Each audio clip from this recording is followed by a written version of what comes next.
Angels and demons. It is widely acknowledged that it is within Zoroastrian doctrines that the angelology and demonology of all the Abrahamic religions have their origin. Today, many are fascinated by both angels and demons, yet these entities, by whatever name one wishes to call them, are the best understood within the mythic construct that originated the idea rather than ones that just borrowed the concepts in garbled forms for their own purposes. As we shall see, it appears that the belief in an array of good forces opposed to the bad ones is a primeval Indo-European belief. This remained in the realm of the unsystematic and pre-philosophical mythology until the advent of the prophetic vision of Zarathustra. Zarathustra took what was vaguely felt to proceed on a mythic level and analyzed the philosophical truth behind it. The Iranian doctrine is simple and straightforward.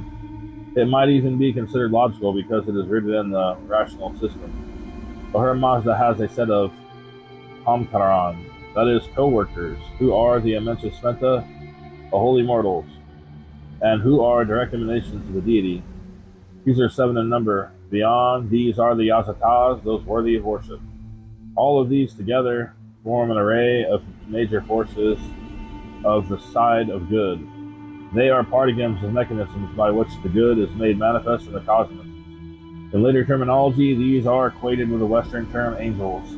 The Amensa Spentas are called archangels, and the Azatas simply angels. Human beings, too, have angelic natures attached to them. These are the Fravashis. They guide and protect individuals and are also called holy guardian angels. To these are opposed in the regular fashion a set of deific entities. Each responds in a negative or contrary way to the positive creations of Ahura Mazda. In reality, Ahura Mazda is not opposed by an equal entity. It is only at the next level down that such opposition can occur.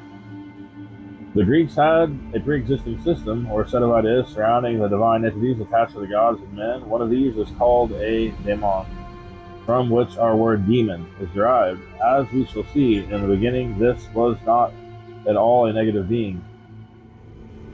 The pagan Greeks understood the daemon in a rather neutral way. There could be good ones or bad ones, as we shall see. The Christians chose this word to demonize literally. The demon became something wholly diabolic or evil. Our word evil is derived from Greek diabolos, slanderer, backbiter, enemy, nt, the devil. As you can see, the original Greek meaning was simply a slanderer. But the Christians developed the word into one reflecting the role of Satan in their theology. All this being the case, they had to have a new word to represent a good daemon. So the word for messenger, Greek, was used. This is a loan translation for Hebrew malach, meaning messenger. In other words, phrases such as malach, Elohim, messenger of God, the cognate word in Arabic is malach, Pahlavi, malaika, angel. Both Hebrew and Arabic written sources have many references to such messengers of God. But these messengers do not always necessarily appear to be supernatural beings, but rather men. In general, and in Iranian modal, angels are individual aspects of extensions of the divinity, each with its own form of existence. As we have seen, these were called messengers of God by the Christians, those worthy of worship, Yazatans, by the Iranians. Just as the good has extensions and messengers, i.e., substructures and pardigams by which it functions in the world of humanity, so too does the bad. These bad mechanisms are poetically called devas by the Iranians. The Greek philosophers and magicians sometimes called one type of these entities good daemon and the other bad daemon. If we consult the Greek dictionary, that of Little and Scott, 1982, pages 365 through 6, we find the following definitions of the word daemon: God, goddess, divine power, power controlling the destiny of individuals, good or evil geniuses of men or women. In the plural, daemones, the souls of men of the golden age, acting a tutelary deities, spiritual or divine being inferior to the gods, also noted in the good daemon, the good genius to which a toast is drunk after dinner. The word daemon can be either masculine or feminine. There is also another derivative, Greek word daemonion, with about the same meanings, basically the divine power or inferior being, genius. This word is grammatically neuter. Here, we clearly see that the original Greek meaning of the term daemon was either a purely good one or at least neutral. It answers fairly closely to the Iranian Kravashi or Germanic fulgia.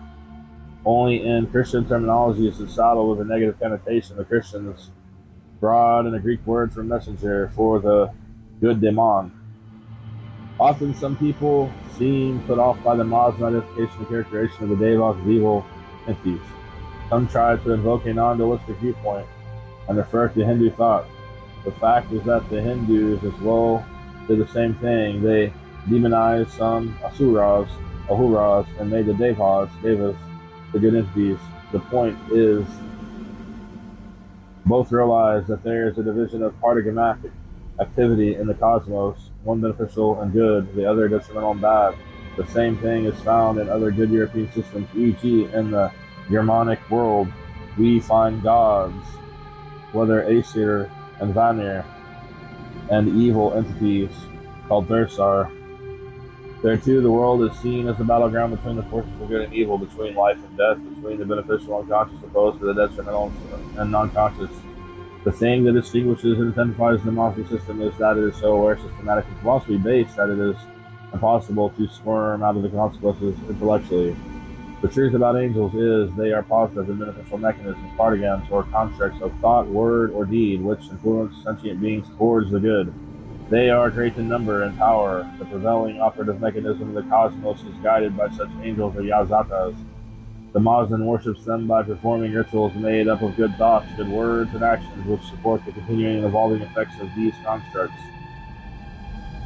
Other forms of worship include ethical action, everyday mental discipline, and enjoyment of life. These mechanisms are clothed with the forms by our imagination, which make them easier to deal with, easier to communicate with, if you will.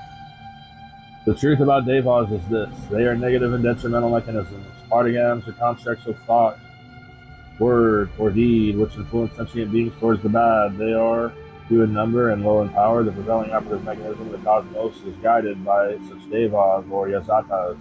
The Maz then fights against them by performing rituals made up of good thoughts, words, and actions which block the interfering effects of these constructs.